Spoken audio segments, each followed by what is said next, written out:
Today, the Pentagon announced the members of a commission that will investigate sexual assault and harassment in the military. In a moment, I'll speak with Senator Kirsten Gillibrand, who's been at the forefront of this issue. But first, Nick Schifrin reports on how sexual assault and harassment infect the military's most prominent divisions and what the leadership of that corps is trying to do about it. The 18th Airborne Corps is one of the Army's premier forces, and from Afghanistan to Iraq, portrays itself as flying through the air, attacking through the night, always ready to fight. But according to a document obtained by PBS NewsHour, the Corps and some of its bases have also been fighting some of the Army's highest levels of sexual assault and harassment. If we can't keep our soldiers safe, how can you expect our soldiers to keep our country safe? Staff Sergeant Shamika Dudley is a Russian linguist with a Fort Bragg-based military intelligence brigade. We can get the soldiers more engaged into the. She recently presented her suggestions to combat sexual assault to her commanders at an event they called Dragon's Lair, an unusual effort to hear soldiers' solutions. Dudley says the problems begin with inadequate training. It's always the same PowerPoint slides. I've been in for 10 years. I could say I've probably been to 15 to 20 trainings. I will say I've probably seen a total of 4 different slide decks. It's ridiculous. 37% of our cases were NCOs and officers. And the training sessions like this one are held in a room with hundreds of soldiers. How are you going to get 500 people to pay attention? You can't. Half of them are on their phone. The other half is talking with the person beside them. And it's just not getting through. They're like, oh, we just got to do this training.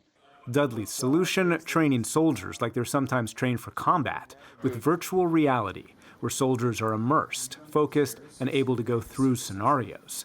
Assault and harassment scenario training could train soldiers how to act and respond. Most kids already have a virtual reality headset or some kind of a VR game. So it's just why not just tap onto something that people are already using to put soldiers in the shoes of another individual. I want to do whatever I can to make a change for the Army because I'm going to be here for at least another 10 years. So why not make a change while I'm here?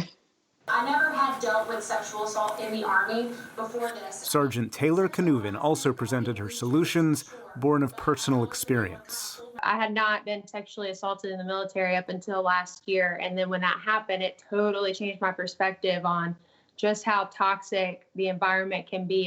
Canuvin is assigned to the 101st Airborne Division. She says she was assaulted while at the U.S. border as part of President Trump's military deployment by a soldier 2 ranks above her. He then assaulted a female officer, but despite a recommendation to kick him out, a panel known as the Separation Board decided to retain him. I was sitting outside the Separation Board before I testified, looking at a poster that says in big bold letters, "Not in our Army." So for them to retain him says yes, in our Army. And I think for any of his soldiers or peers that were loyal to him during the process, I think that they hear the same message that, look, he got away with it. So it does happen in our Army, and it's probably going to continue to happen in our Army. Advocates have called for the military to reform the Uniform Code of Military Justice and change the separation boards. The Separation Board was comprised of 3 people, and they were all 3 males, all senior military leaders. So one, I thought, okay, maybe we shouldn't have senior military leaders that, whether they intend to be biased or not, undoubtedly have some bias to protect their own. In a statement, a spokesman for the 18th Airborne Corps, which includes the storied 101st, 82nd Airborne, and 10th Mountain Division, says it's already made changes and suggested them to the wider Army. Separation boards will have members of the alleged victim's gender. Sexual harassment, assault response, and prevention officials will not report to soldiers' direct commanders, and some training will now be virtual reality. This is about accountability for perpetrators. It is about justice and healing for survivors. Today, the head of a new independent Pentagon commission examining solutions unveiled its members. And on Capitol Hill, Senator Kirsten Gillibrand led a hearing with survivors and their advocates and said military justice currently reserved for commanders was in the wrong hands. Every general or commander that has come in front of this body for the past 10 years has told us, we've got this, ma'am, we've got this. Well, the truth is they don't have it.